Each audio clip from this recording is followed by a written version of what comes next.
is you actually get better retention when you attempt a problem before being given an answer. Now, if you think about programming and what we do then, does this ever happen to you?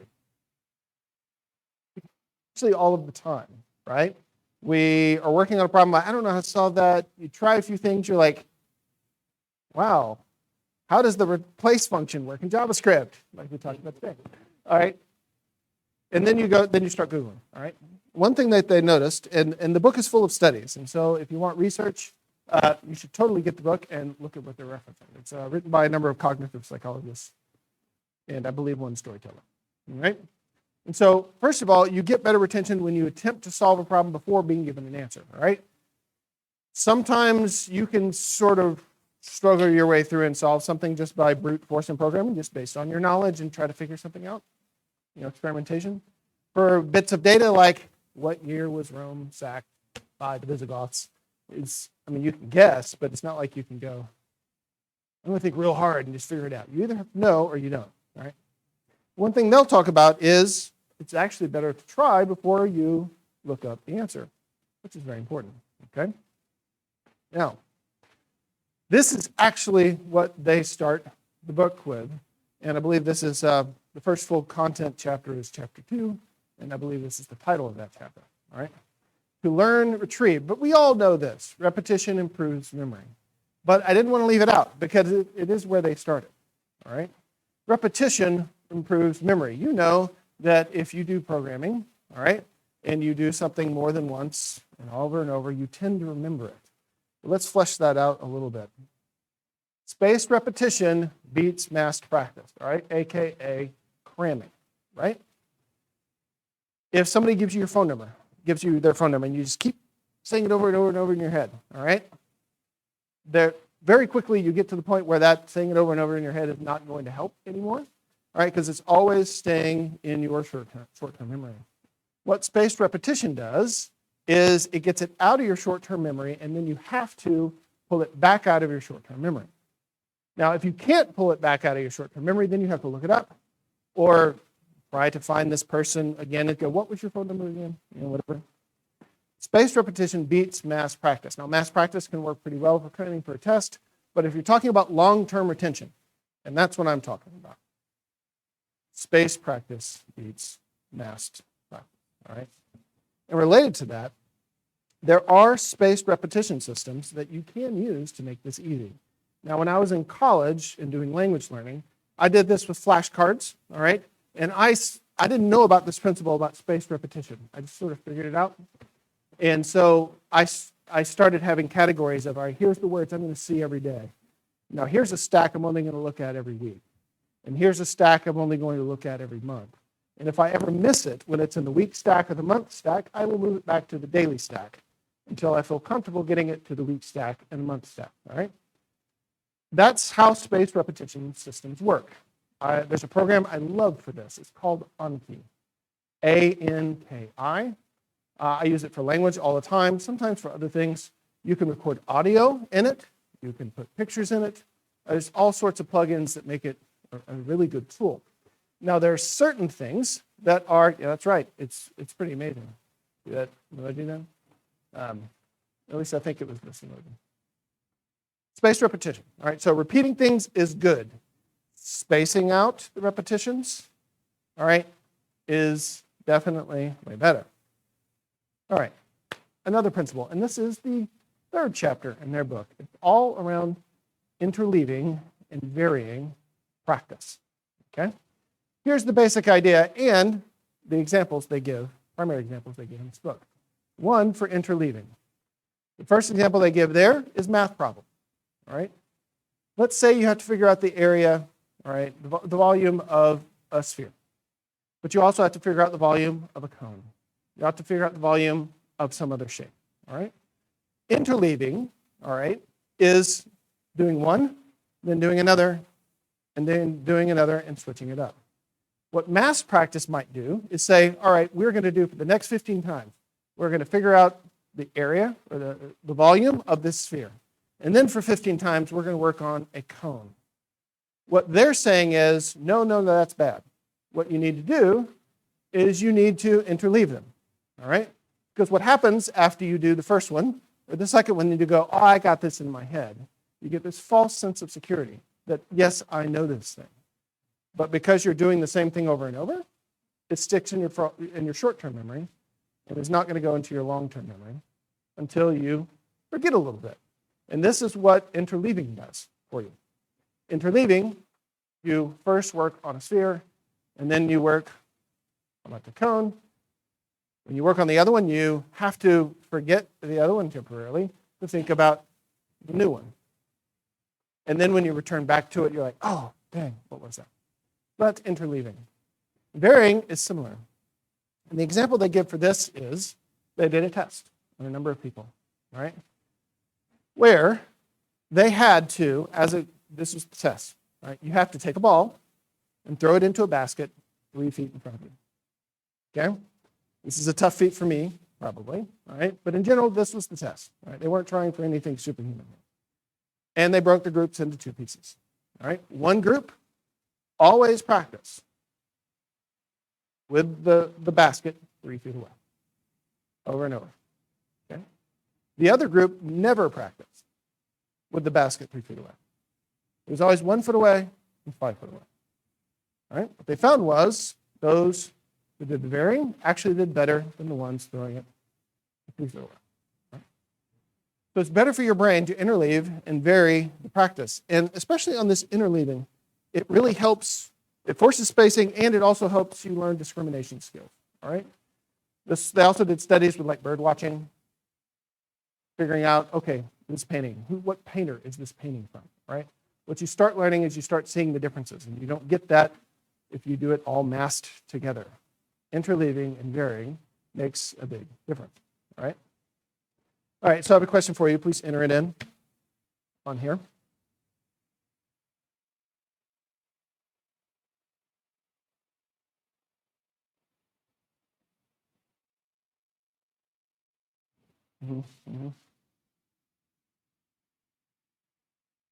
Oh, come on, BC. Or was it really a mistake? 1400. Okay. Yes.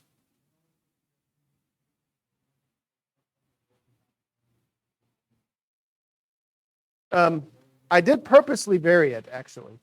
Yeah. The Rome not capitalizing it, that was a mistake. However, there is a point in the book where they talk about how certain things that get in the way of your reading can actually help you retain retention. Like, for example, randomly leaving out letters. When people read, actually helps retention often because it makes them think about it a little bit harder.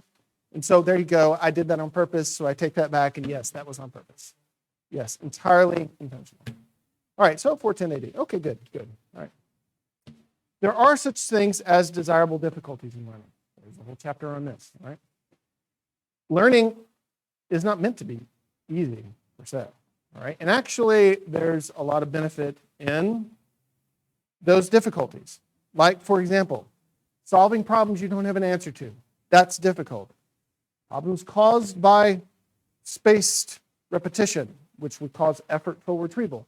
That is a good difficulty because it makes you pull it out of your brain and go, okay, that works better, all right? The difficulties coming from interleaving and varying. It is way slower, all right, when you're trying to learn things, all right, in an interleaved fashion than if you just do the same note card over and over. Way slower if you interleave it. It's more difficult, but that's good. According to their studies, that's all good. Next, practice should mirror reality as much as possible. Now, I don't think it has to always mirror reality, but as much as possible, it should. If you take language learning, all right? Who's learned a foreign language? Who's learned a foreign language? Okay. Did any of you use vocabulary cards? Okay. Some of you do. I have and I do still. How often, if you are talking to another person in a foreign language or visiting a foreign country, will they, when you encounter them, pull a vocabulary card out of their pocket and go, all right? All the time. No, that's not going to happen. Now, that doesn't mean that vocabulary cards are useless. I do find them useful. But as much as possible, practice should mirror reality, all right? Because ultimately, if you practice like you play, you'll play like you practice. You know that.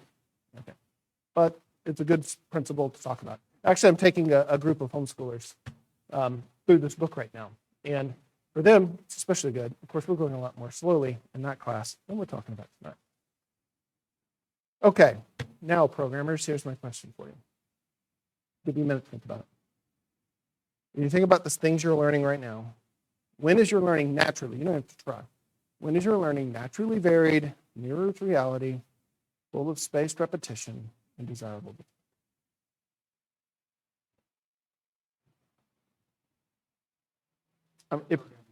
What's that? Okay. What are you going to say? At work. All right. Pair programming at work. At work. Yes. Right. What's that? I'm going to go with no. Not on the user. Well, it is spaced. It is definitely spaced, but not in a lot of repetition now. That is something we do a lot, right? Right. When we're working on a programming problem, right? When we're working on our React app or we're working on our backend, right? This naturally has a lot of this stuff in it, right? It's naturally varied. You don't do the same thing over and over again, all right? You're going to do something, and then you're going to solve another problem, you're going to solve another problem, okay? Does it mirror reality? The answer is yes. We're actually, hopefully, we're all programming on something that is supposed to be real, right? As real as anything on a screen can be, right? Full of spaced repetition. Well, yeah, right? You do something, you wait a while, all right? You do it again, all right? Desirable difficulties, all of these. The answer is yes, all right? So we actually already have a lot going on in our day-to-day, all right, if we're working as a full-time programmer, that actually fits this. The question we're going to want to ask is, okay, what are the kinds of things that we want to learn that don't mirror this, right? That don't really follow this as programmers. This applies to things other than programming, but we're mostly good programmers here. Right?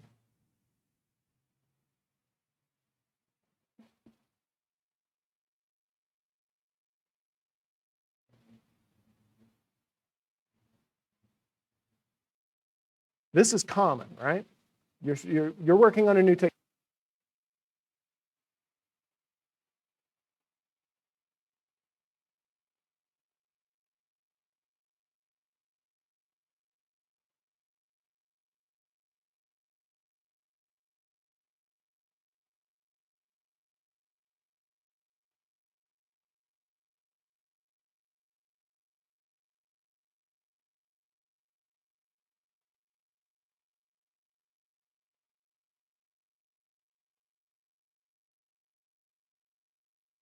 Right? I did an AWS certification once.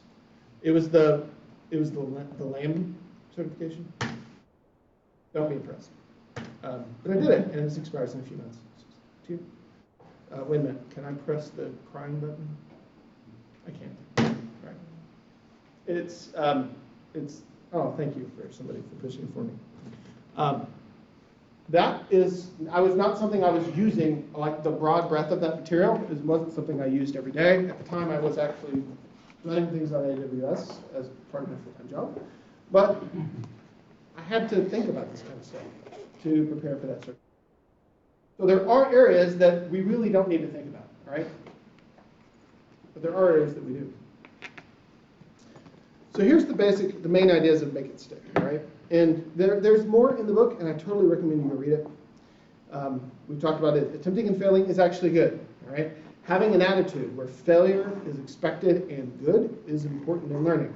As adults, as adult programmers, we fail a lot, right? Because we have all sorts of issues. So we have to power through them. This is incredibly normal for us. For kids, this might not be something they're used to. You got to teach them. It's okay, right? Failure is good. Just not too much failure. Yes, sir. How do you prevent?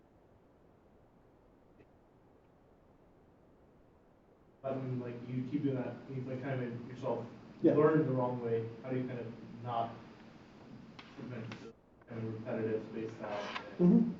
So what they did, if you do something repetitive, spaced out, and follow all these things, and you do right, and you are working on something that is wrong, then you will remember the wrong thing. However, they did talk about this scenario in the book. Okay, well, how do you keep people from keeping errors, keeping errors in their head? And the answer is ultimately they need some form of feedback.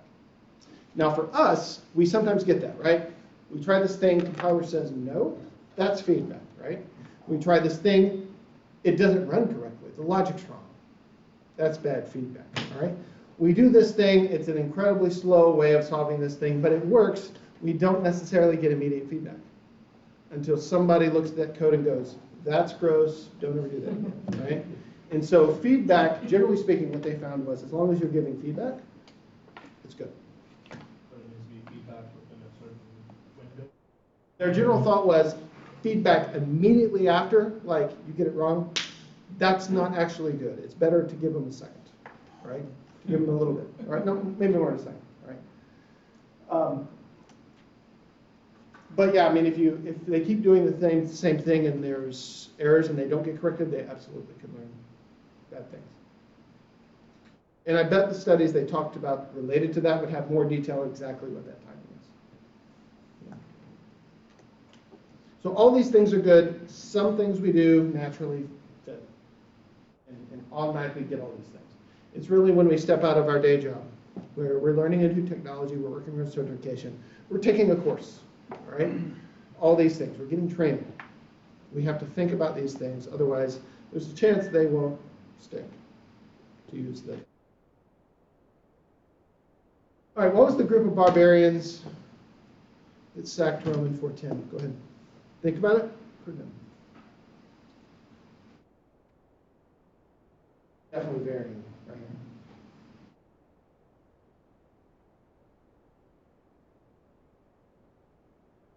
All right, we're doing pretty well. Don't cheat if you haven't put it in yet. Because the answer's up there. You know who in Roman history was a lot scarier than the Visigoths? The Invisigoths, because you can never see them coming.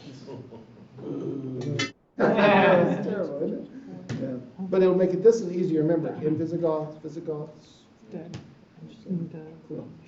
So what are we doing here? Well, I made you answer the question and you didn't have the answer. Right? Then I asked you the question, the same question with slight variation, and now space later, I asked you a different question but based on the same content. All right?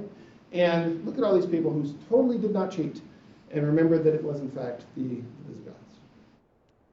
Okay, let's talk about peak.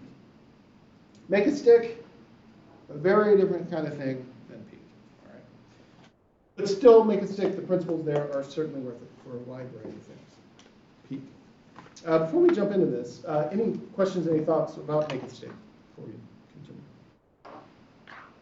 And by the way, you can interrupt me at any time, just like Aaron keeps doing. Stan.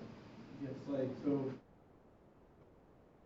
common but not very well, I guess, is the soft skills of speaking with others. Like peer feedback, not like the quarterly or yearly feedback. Would that be better if that was done at a more regular cadence to kind of help that feedback loop? Yes, it would.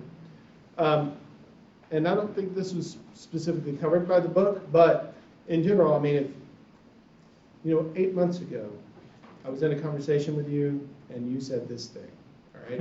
It's not going to be very effective because everyone's going to forget about it, right? So yeah, giving feedback as close as possible to the thing would be a good idea. So like when you do feedback on your talk tonight, not just immediately when you're done, but wait a little bit so you go home and think you did a great job. Yes, yeah. Well, after this, affirm me and tell me I did a great job, and then you can email me tonight about all the things you disagree with. Totally fine. Yeah. So how long is it considered the long-term memory?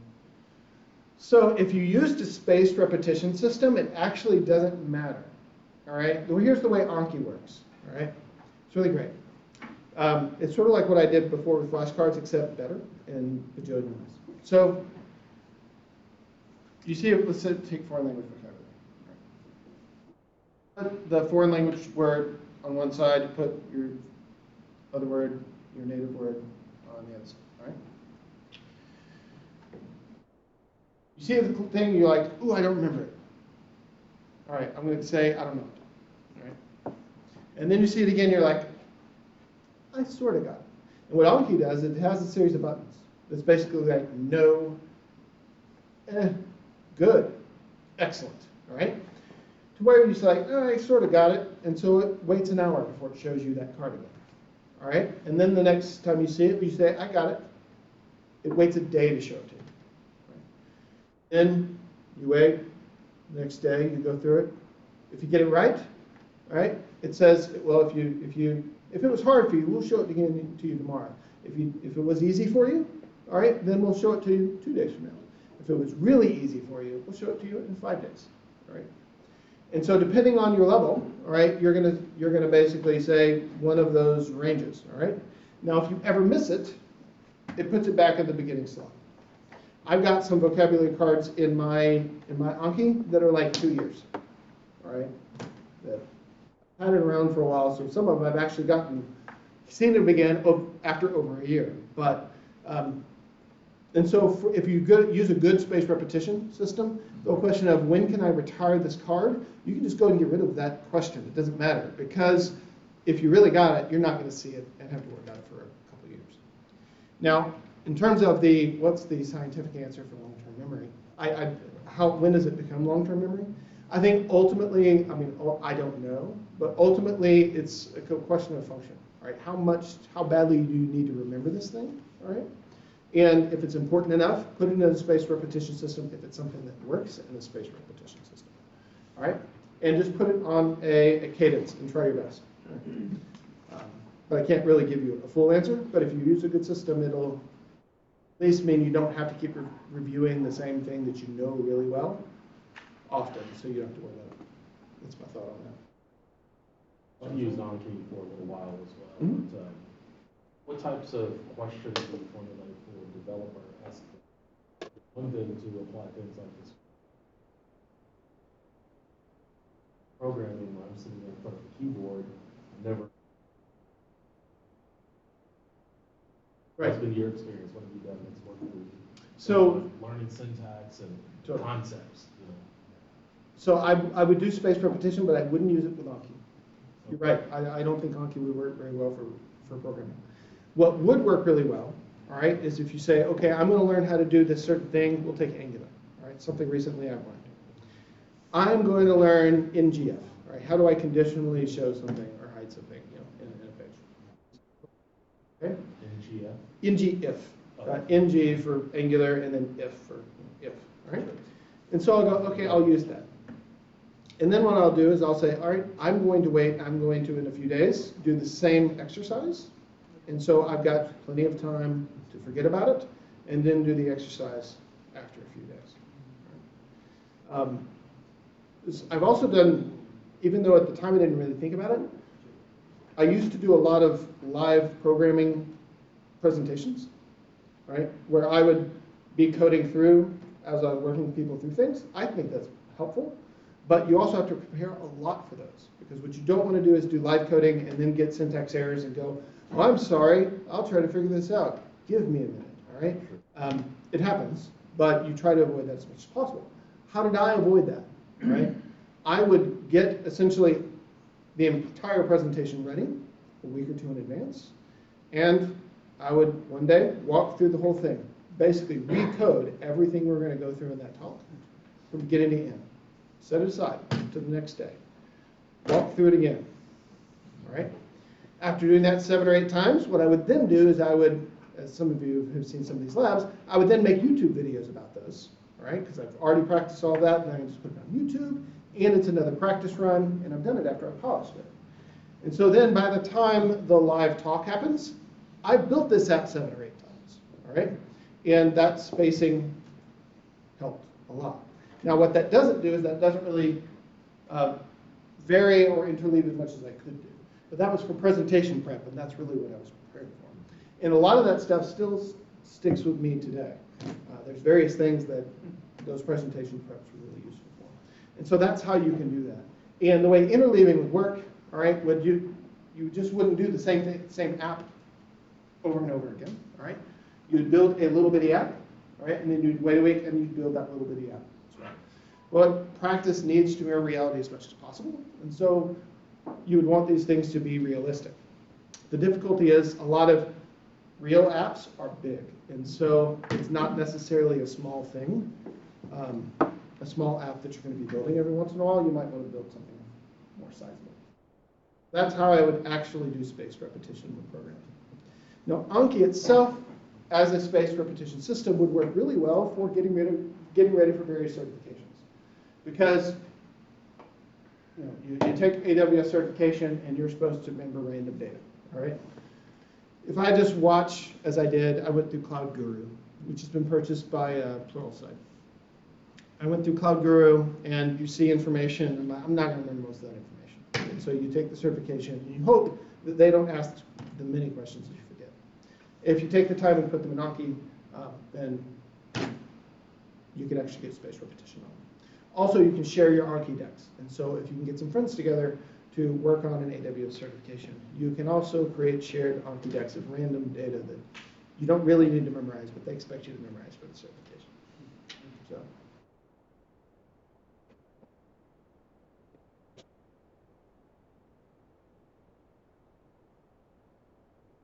Where am I peak? So Anders Ericsson is known as the 10,000 hours till you're an expert guy. All right. This is really popularized by Malcolm Gladwell. Outliers, right? I don't know how often you see the deliberate practice, 10,000 hours till you're an expert guy thing, but he is known as this, right? The problem is this is not very representative of his thought, right? He makes a point in the book to say, that's a misquote, that's not really what I think. We'll talk about that here in a second. So he really wanted to define deliberate practice. We'll talk about that. And he really wanted to really talk about how there's not nearly as many extraordinary people out there as you might think. Most of the people that we think of as totally amazing, they really just got there because of hard work and practice. Right? And so he was trying to debunk a lot of, oh, there's no way we could have another Mozart. No. Totally possible. Okay? All right, let's start with this. The usual approach to getting better at something. First, yes, go. Then, get better. Then you kind of plateau. All right? That's fairly normal for us. Okay, for me. What happened to you?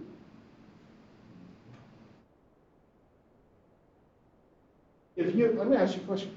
All right, if you are a programmer and you work in the same app every day, using the same version of the language and SDK that you're using all the time, eventually, do you not go, I'm not learning anything new? Does that ever happen to you?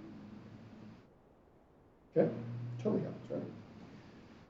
So his book is about having that not happen on important things. Now, there's lots of things in our life where this is exactly the right learning curve. We get good enough at the thing, and we don't feel like we need to get way better at the thing, all right? I'm decent at cooking, all right? I'm not a great cook. I'm decent at cooking. I'm not trying to get better at cooking, all right? When I cook, it's usually for myself, unless I'm grilling or frying. This is not something I need to work on, all right? Programming, well, it's kind of my job, so I guess I should get better at that. All right, so this is normal for people, all right? This will happen in sports, where you do tennis for 5 years, and then you're no better in year 6 or year 7, all right? And then someone who's been doing it 20 years is actually not really any better than you, because they just plateaued too. They've just been plateaued for longer. Okay, I'm going to bring that back to this question, all right? When is your learning naturally varied, mirrors reality, and full of spaced repetition without difficulties? When does that plateau? When does this fail to bring more growth? All right? This is what he wants to answer. Now, he's the guy who popularized the idea of deliberate practice. First, we must talk about purposeful practice. What is different? Well, purposeful practice has well-defined specific goals. If I'm just sitting working on the same .NET app all of the time, all right, that is not a well-defined specific goal. That's just, I'm just doing the stuff. Right? So if you want to have purposeful practice, you need to come up with a goal, and you need to start seeking it. But I guess that kind of makes sense, right? Actually, there's nothing about this that is, woo, totally weird. This totally makes sense. Also, purposeful practice is focused, all right? If you're just going along, doing the same thing over and over and over again, chances are, and you're just kind of sort of paying attention, you're not going to be any better. Purposeful practice tends to be more focused. Purposeful practice involves feedback, all right?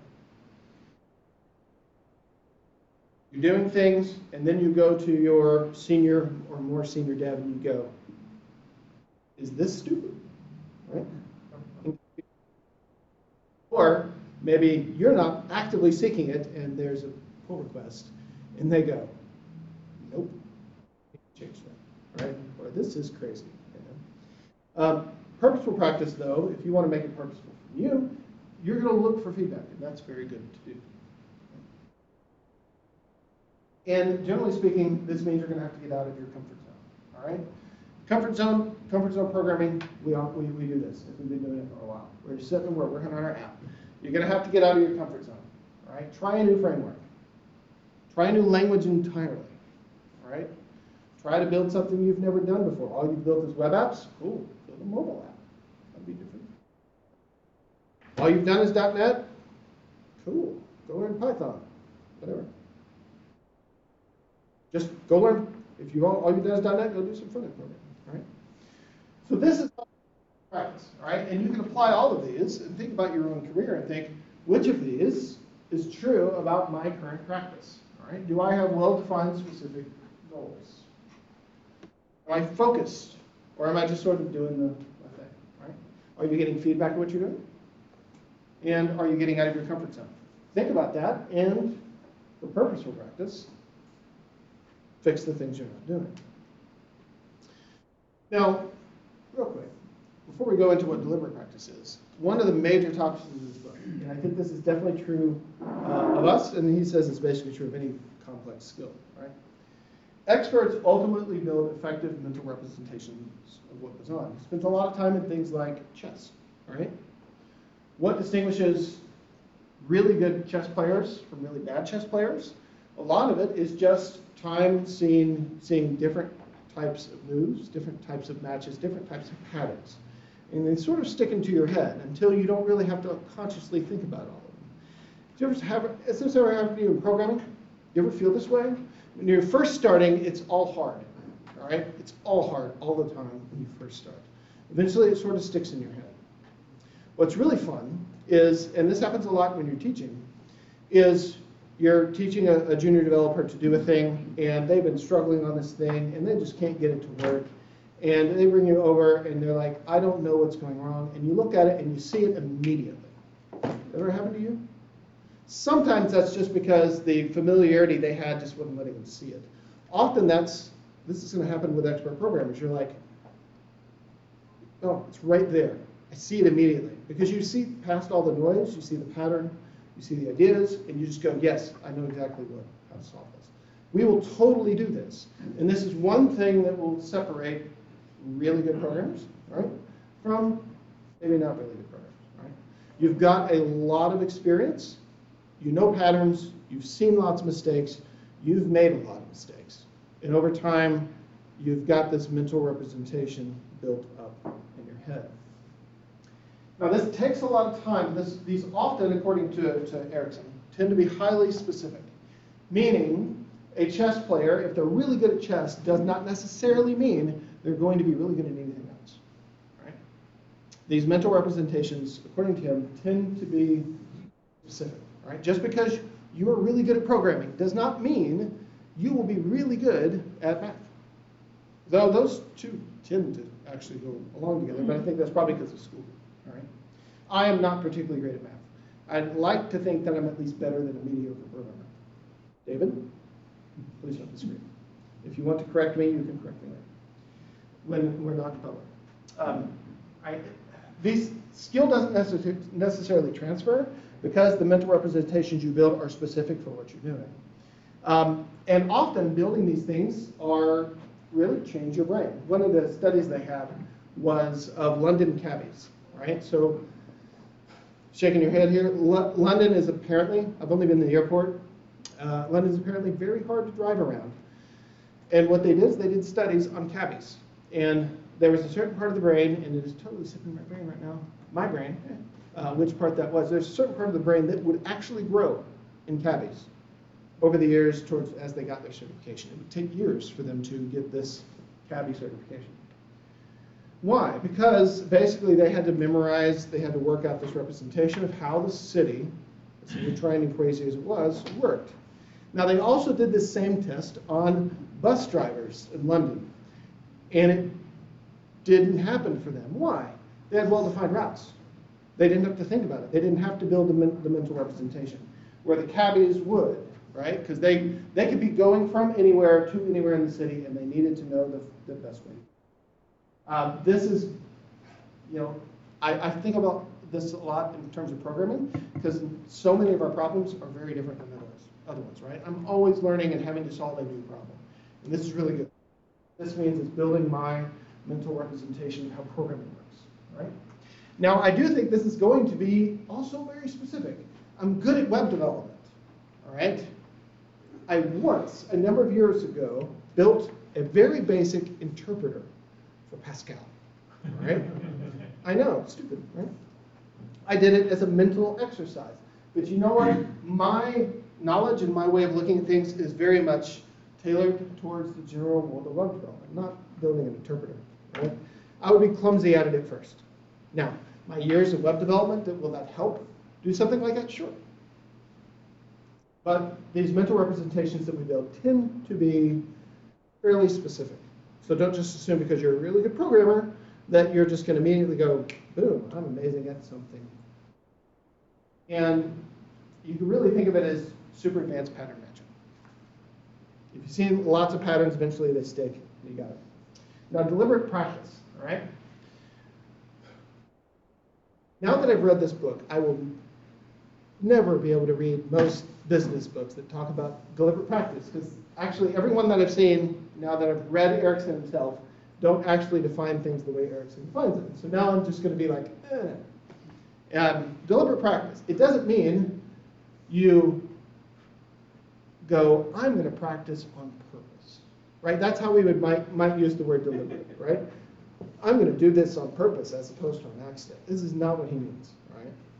Just making a decision, I'm going to practice. It's not deliberate practice for him. All right, deliberate practice is like purposeful practice. It just builds on it, all right? Two things for him, all right? For something to really be deliberate practice is, first, it requires a field that is reasonably well developed, all right? What does he mean by that? Here's your criteria. One, there are always highly objective or mostly objective ways to determine success. What about the programming field? Fields tend to be competitive. They don't have to be, so there can be incentives, right? Programming is not particularly competitive, I guess. Certain teams would be. The field is well established and with established relevant skills.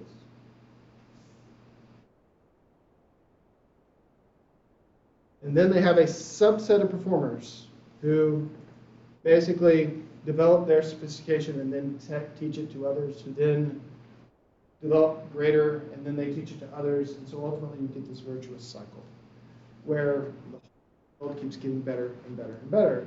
And so here's my question. Is software development a highly developed field? Based on those definitions.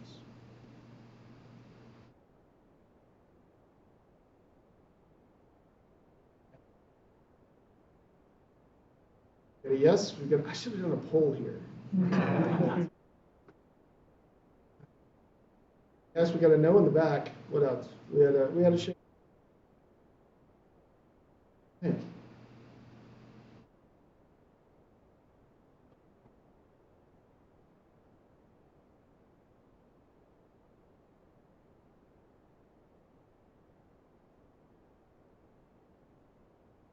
Anybody else?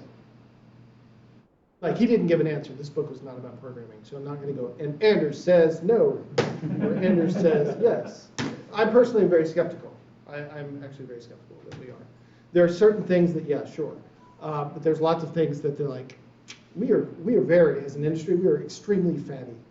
Not F-A-T-T-Y, but F-A-D-E-Y. Right? We love our fads. We love them, all right? It's great until they go away, right? What's a good example? Some industries that are more bound by really clear laws, like physics, right? I would think lots of construction things, engineering related that are physical sciences, would be much more highly developed because those are going to be very highly objective, right? Does the bridge fall down? And under what circumstances does the bridge fall down? All right? At what point does your Kubernetes cluster fall over and die? I mean, you'll find that maybe, right? Depending on how you built things, right? But it's not like we know. It's not really that necessarily objective, and it's not really that well defined, and not everybody thinks it's a good idea to run Kubernetes cluster either. Right? So I'm skeptical. I'm skeptical in many ways about this. I think it's kind of where you're at in the field too, right? Like if you're being introduced into the field, like you're a newer developer, then in that sense, it kind of is, right? There's a lot of stuff that's established. But as you get to be more of a senior developer and you're on the edge with the newer technologies and stuff coming out, then we start entering that gray area where it's kind of hit or miss as to whether or not it meets this definition, right? So there's an area you can play in. And in some things, right, if you think compiler development, right? As a person who wrote part of a Pascal compiler 18 years ago, I can say confidently. Interpreter, sorry, not a compiler, just an interpreter. No, I would think that would be much more advanced, highly objective, much more highly objective of what's good or what's bad than how do you make a good React Native app. Right? Now there are certain things that we would mostly agree on, all right? But I'm skeptical. But I think it's worth thinking about in terms of deliberate practice, right? Now there are certain things, certain industries that he focused on that definitely have this, all right? One of the big ones he focused on was violin playing, all right? It's not completely objective, but if you have really expert coaches, as they do, all right, and is it something they've been working on for a very long time, then that can definitely be something that falls very easily under deliberate practice. So that's criteria number one. Deliberate practice also differs from purposeful practice in that it requires an expert coach that will give you practical advice and help you go along. All right. So for him, it's not that purposeful practice is bad. It's actually really good. Big fan. He is. But it's if you really want to get deliberate practice, you need for him to really apply his research to it. Then you would also need expert coaches that can help you along. Now, part of that I find just interesting because I've never seen anyone who talks about deliberate practice. And here's some management material that's talking about deliberate practice that ever throw in anything like this. Because I think none of them read him. They probably just read the watered down version of it. I'll just let you read this. This is a quote from the book.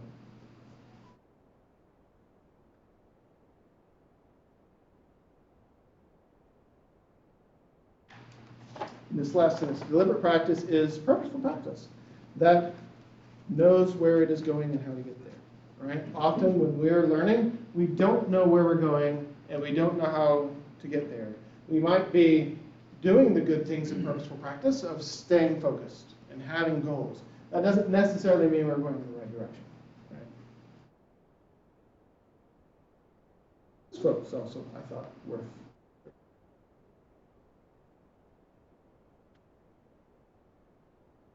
And if you want to at least get close to deliberate practice in programming, this I think makes sense.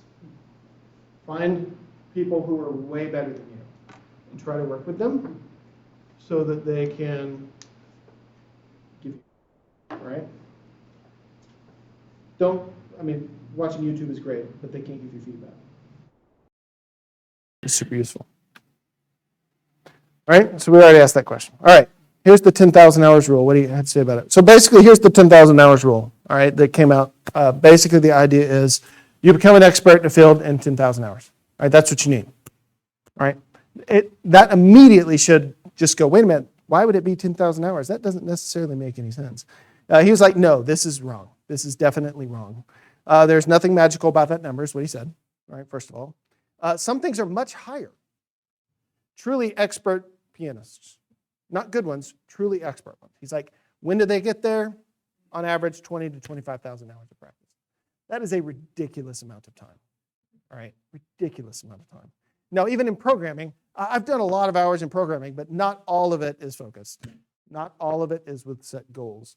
What he's talking about with this is starting early and having teachers throughout setting goals, giving you critiques, all right? That's 20 to 25,000 hours of serious practice. One thing he started talking about early in the book was, all right, what about memory champions? There was one he worked with that got to be the best in the world after 200 hours. And this was specifically, he was trying to memorize a string of digits. How many can you memorize in a row? All right. Now, he became the world memory champion for this particular task. Once again, it's very specific. After 200 hours, that's well short of 25,000 hours. Now, what this also tends to be true is these hours go up over time because, 40 years ago, expert swimmers and expert runners would be destroyed by current day expert swimmers and expert runners. All right. Same way with often other skills as well, right? Because things advance. So these things go up. All right. This guy who was the best at 200 hours, he got beat by somebody else just a few years later. But the message is not, and he doesn't, as far as the book is concerned, he doesn't really want people to focus on how many hours exactly. One of the points he has in the book, and I really do recommend reading it, right? Pretty much everybody can get a lot better at things with good effort. That's his point, all right? There's not a certain number of people in this world, and they're the only ones who are truly good at a thing. That generally what he's trying to prove in this book is that's not the case. They, generally speaking, and he does a lot of myth busting, generally speaking, a lot of that really is just practice, all right? Or if you take the case of Mozart was an interesting example. Mozart he had perfect pitch, all right? Nobody can get perfect pitch. It's a genetic thing, for example. Okay, only people who are genetically gifted can get perfect pitch. Actually, there was a school, 10 years ago, he has it in research, they figured out how to do it. And as long as you started with kids when they were like 5 or 6 years old, you could teach perfect pitch to almost anyone. It's not genetic. It's just his dad happened to be a musician and taught him when he was early. And so that's one of the main messages of the book, is just in pretty much any human area of human endeavor, you have the capacity to improve as long as you train right, all right? So how are we doing on time? It is 7:30, all right? What I'd like to do is for all of us to take a stretch break. Everybody stand up. Stand up. Let's do it. Because we've been sitting a while, all right? And that's our last slide. What do y'all think about AHA slides? Other than the fact I clearly needed to pull about, yes, AHA. Why did the chicken quit the AHA slide presentation? I don't know. To get to the next slide. To get to the other slide. That, sir, is acceptable. I accept it. All right, you can sit down. All right, so here's what I want to do. I want to talk through this, all right? We've talked a little bit about make it stick. We talked a little bit about peak. If you want to go get a drink, that's fine. If you want to leave at this point, that's also fine. I can't keep you here. I really can't. What I want to do is I want us to pick something. I want to think through applying these principles, okay? And if we want to, anytime, we can go through and we can go find our slides and we can review, all right? Now, deliberate practice, I want to talk about deliberate practice partially because people talk about it all the time and are apparently wrong because they all say, it's from Anders Ericsson. He's like, no, I didn't say that. Stop it, all right? Anyway, so let's review. Here's our purposeful practice. Well-defined specific goals, focused, involves feedback, and outside of your comfort zone. All right? And then our make it stick list was this. Attempting and failing is good. Well, that's easy to do. I can fail a lot. Spaced retrieval. How you do this with programming? It's a good question. We can figure it out. Interleave and vary the practice. It's okay if it's difficult. And practice should mirror reality. If you're going to learn programming, you should build real things, or as things close as possible to real things, right? Because if all you do is practice things, if all you work on is coding challenges for interviews, all right, you're not going to learn how to build real things. Okay.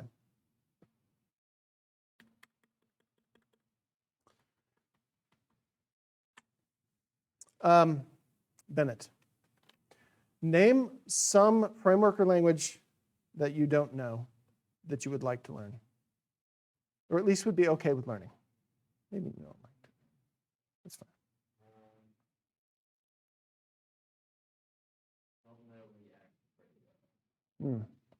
Does anybody here know React?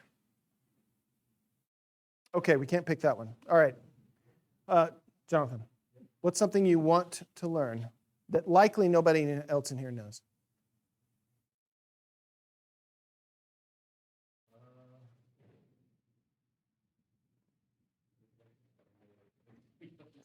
Anybody? Give me some ideas. Rust. Anybody here knows Rust? Excellent. Okay, Rust. You want to learn Rust. This is a good example of we have no idea what we're doing, but we're going to try to learn Rust. Maybe not. Okay.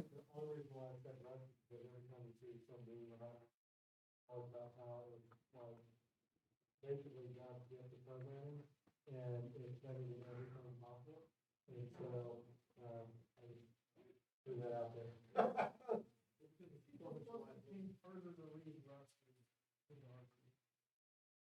So here's Rust, all right? A language empowering everyone to build reliable and efficient software. What would you write, for those of you who've heard of Rust, I've heard of Rust, what would you write in Rust? What's the kind of stuff you would do? Server, like back-end server kind of stuff, right? Okay, so we're going to learn Rust, and that's our general category of things. Runs on servers, so we're talking utility apps. Certainly you could probably, I assume, write the back end of a web app. CLI tools.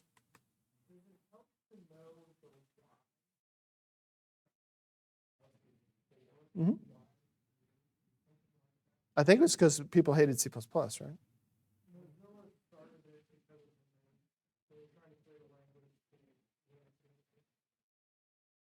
And so, yes, that would definitely, the why does it exist would be very important. Today, let's assume we're going to learn Rust so we can create really awesome CLI tools, utilities, things like that, all right? How are we going to learn Rust? All right? Now, I'm going to ask you a question. Before we do that, what does watching a YouTube video on Rust, how does it fit into this list?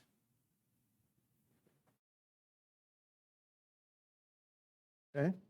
How does it fit into purposeful practice? Okay. Therefore, watching a YouTube video on Rust is bad. No, it's not bad, right? Just don't confuse consuming content with learning, all right? I've watched lots of videos and been to lots of user group presentations on a technology, and then at the end of that gone, okay, now I'm going to do the thing, what? I'm just going to go watch another video on it and try to figure it out. It happens all the time, right? Because getting in information from books and videos is good, but ultimately you have to do things, and that's what this is about, and that's what purposeful practice is about. Okay, help me with my plan. I want to learn Rust. Tell me, what am I going to do based on those principles, all right? And maybe one thing I can do, all right, is I can pull this over here. Over here on the left, I can go find purposeful practice. See, I should have put this in a slide and thought this far ahead. I did not think about this, all right? Let's see. Sweet. Winning. All right. So here's purposeful practice, all right? We're going to put this over on the side here in a second. And then I guess I will also at make it stick goals. There we go.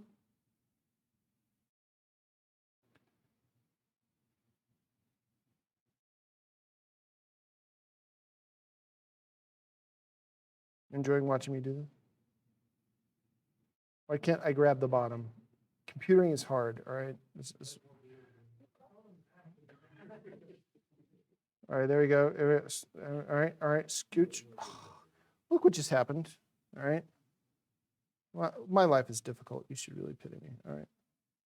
All right, so here's the things, all right? Here's the things, and here is our learning plan that we're going to put together. It is now some of it in very small text over on the left-hand side. What do I do? Help me flesh it out. You don't have to be super specific. How would we apply the principles of make it stick? Spaced, retrieval, repetition, interleave. Difficulty is okay. Practice should mirror reality. Start here? Okay.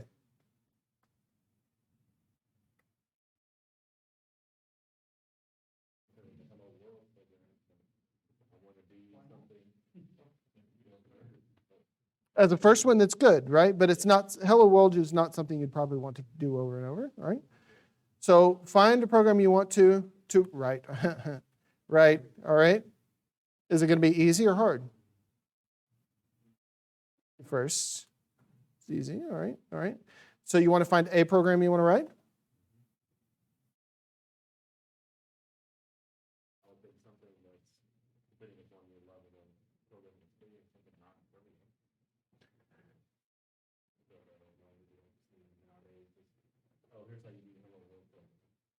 Okay. So I think it depends on like how different languages too. Like if you're going to need a different tool set just to compile and run it, right? So you're not only learning the language the first time around, you're learning the environment and yeah. So in that case, a slightly easier program helps out. Okay, I totally agree with that. All right. And these, figure out programs you want to write. All right, you'll start with easy, then you'll go medium. All right, and harder. All right, if you want to really use this. And yeah, when you're first getting started, it's sometimes just trouble just to get the tools working, and then you do Hello World and you make sure it works. But then you ratchet it up. Okay, so what does this do? If you figure out some programs, now we want to do more than one. We don't want to, but you got to start with one. But then you'll come up with another, and you come up with another. All right, and so. What principle does this follow? This figuring out some different programs that you're going to write. Okay. So let's do this. So let's. How can I make this a list? It's probably hidden because I'm so zoomed in. Still hidden. There we go. It's now a list. Boom. Okay, so it has now become a well-defined specific goal. Okay, you define exactly not what you're going to do. All right, you're not going to learn Rust. All right, I'm going to build this thing in Rust. I'm going to build this thing in Rust. All right, and otherwise. All right. Okay, what else does this help in any other way? Okay. Well, focus here is more in terms of you're paying attention, is what they mean. Yeah. You're not going to lackadaisically, I want to do this thing. You're really intent on what you're doing.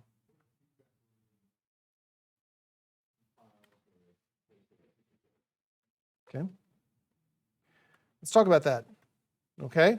You've got the compiler giving you feedback. You've got functional, all right? How would you get other type of feedback?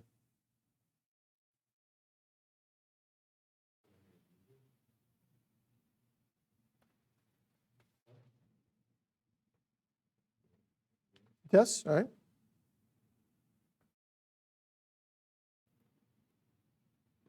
Okay. Do a PR to an open source project. Yeah. Sure. All right.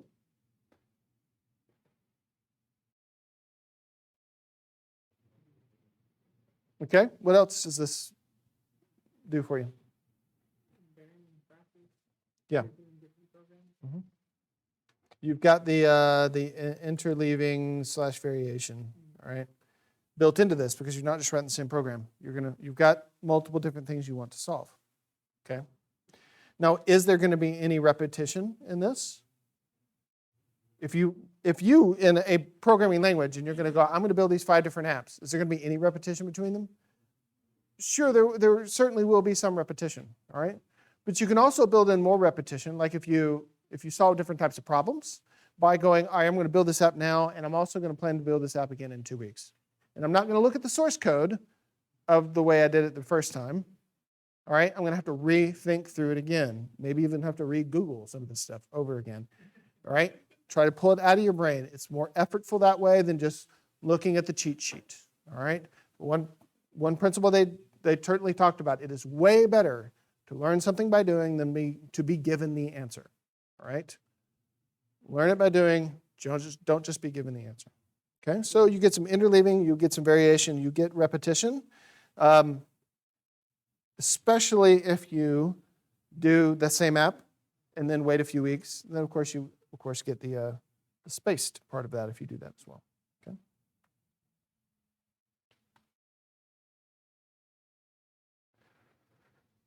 Would this be out of your comfort zone? This would absolutely be out of all of our comfort zones because none of us apparently have written REST. So, all right.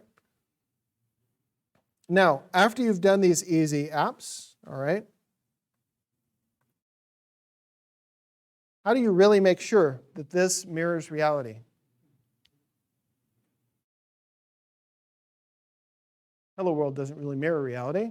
So how do you make sure you build an app that mirrors reality?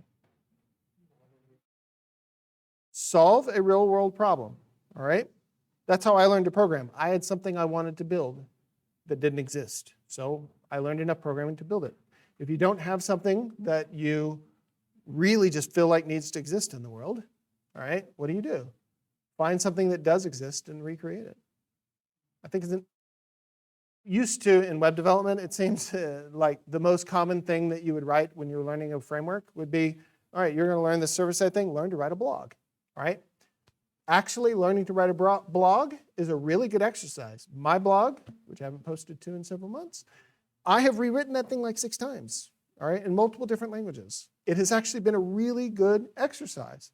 Because when I first did it, I hadn't learned relational databases because you got blog posts, those are related to different tags. Okay, so you've got many relationships potentially, you know. That's a good exercise, all right? Find real things, make those real things. It's a real world exercise, but this is REST. Think of a CLI tool that exists that you use every day, all right? Think of something that is a node tool that you download and you use. Rewrite it in REST, all right? And then become super famous and make absolutely nothing from your open source project. Well, maybe you will, all right?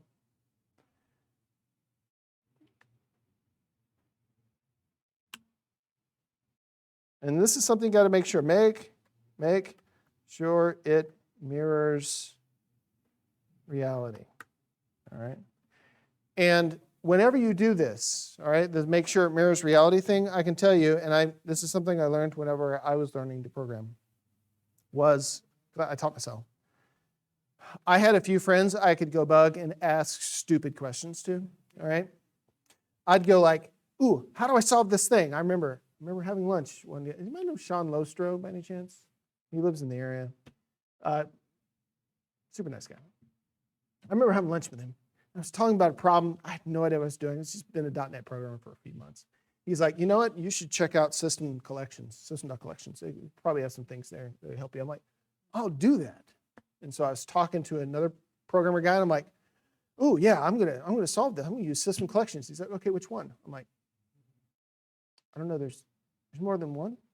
I didn't know there was multiple different types of collections. I was that much of a noob, all right? I didn't know there was a list, a hash table. Well, there wasn't a list at the time. An array list and a hash table at the time, you know?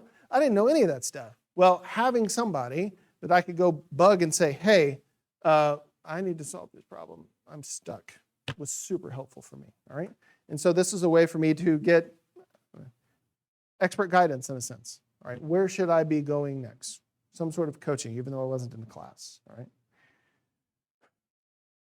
And also having people that you can talk to can help you make sure you make things that do in fact mirror reality. That, I think, can be very helpful. And so it's really, honestly, it's not all that complicated to build a program that's going to work better from a learning perspective than just, I'm going to learn Angular this month, all right? You don't have to put a lot of thought into it. Just these principles, all right, if you think about how you're going to use them, can really help. Because I'm telling you, I've spent a lot of time in watching YouTube videos and Udemy courses or Pluralsight courses, all right? And unless I do something with them and have a plan, they don't tend to stick very well at all. Okay. All right, so what's that?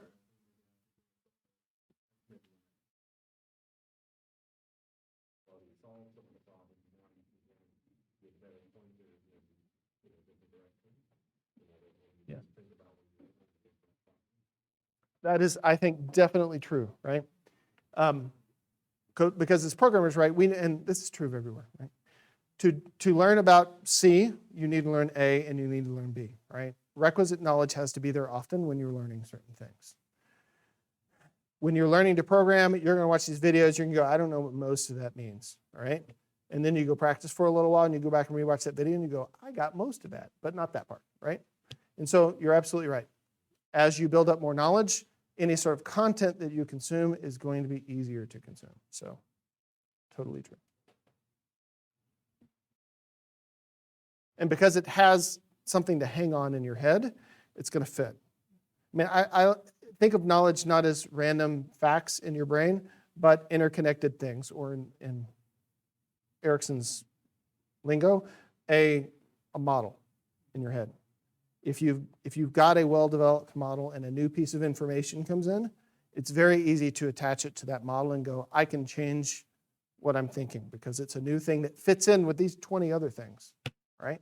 But if you're brand new at it, like when you're just starting to programming, it's so hard, right? Because you don't have any of that mental representation. But eventually you get it, and everything becomes a little bit easier over time. There's been studies that show actually how you transition things from like short-term memory into more long-term memory is you create those connections between what you're learning now and what's already in your long-term memory, so that as you access it, that connection kind of helps transition it into that space and make it easier to pull out and recall later on. It totally makes sense. And I mean, there's so much in these books that we didn't talk about tonight. One of the things that Make It Stick brings up a number of times is the whole idea of reflection type practice, where you do exactly that. Because whenever you think about it, you then reflect on it, which means you're recalling it, but you're also elaborating where you're trying to connect it to this and you're trying to connect it to that. And also, if it's something like a performative field, you're thinking about, okay, now what am I going to do next time to do this better, right? And so yes, those kind of activities can be super useful. Now, I do think Make It Stick could have been written in about half as many pages as it was written in, so it is a bit wordy. Bennett, what do you think about Peak? It was good. Could have been shorter. Probably could have been a little shorter. Definitely, but it was never like too dry. Lots of good stories. It's always fun when he's dunking on some myth. This is wrong. Yeah, it's fun. Okay, so that's it for tonight. If you have any questions or anything else you want to talk about, I will totally stick around. But the mythical end time of this is 8:30. I'm not going to force you to wait around 31 minutes. So let's call ourselves dismissed at this point. And so feel free to stand up and leave or go get a drink or more pizza or whatever right now without feeling any societal pressure of rudeness. Yes, Darren.